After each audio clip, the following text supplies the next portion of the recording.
Ito muna tayo muli mga kainsan, nandito ulit tayo sa nanay ng amo natin at malalaman natin kung ano pa yung nagawa nila ngayong araw.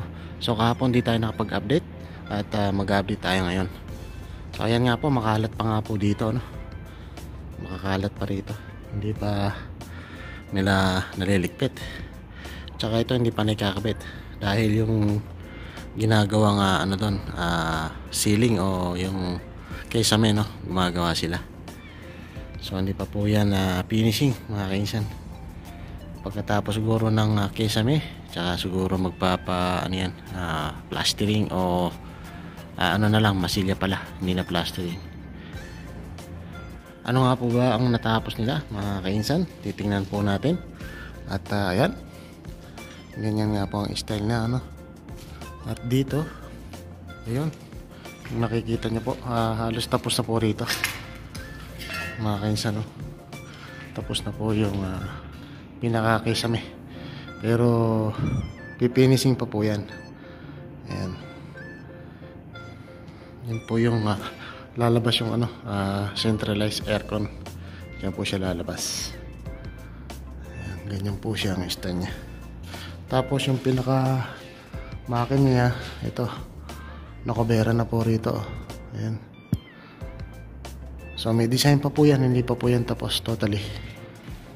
Tsaka po yan pipinturahan, mamasilyahin, tsaka pipinturahan mga kaisa. So ayan nga po. At paunti-unti pong natatapos So ayan nga po, makalat po rito Hindi po sila nagliligpit.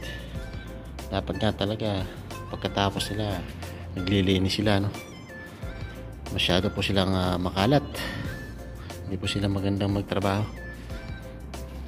Tamang pulido ang ginagawa nila. Kaya lang pag sa lugar sa atin sa Pilipinas, hindi pwede ganyan. Kailangan malinis po yan bago sila umalis. So yan nga po bali yan nga po, kukuberan po yan.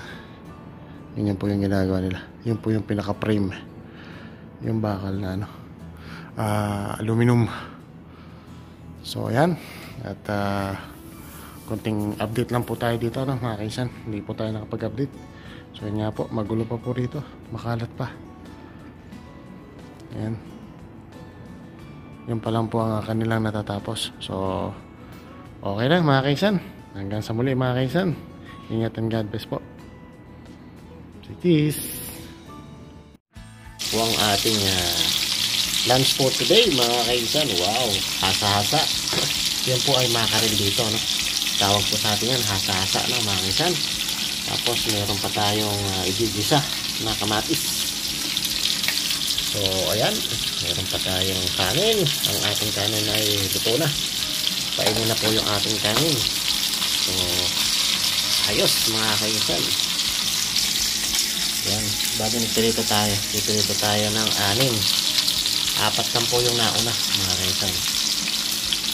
So abangan po ninyo kung anong pangkaganapang mangyayari mga kaisan. Ayos. Ayun na nga po ang ating piniritong isda. Pinatong po natin sa ating ginisang kamatis na may itlog. Naging style sarsyado. So ganyan lang po ang style natin mga kaisan. Mas masarap po yan dahil may kamatis. Hindi na natin kailangan ng magsawsawan. At ang ating umuusok pa yung ating kalan. So bakbaka na pamaya-maya. Yan po ang ating lunch for today mga kainsan. Ayos.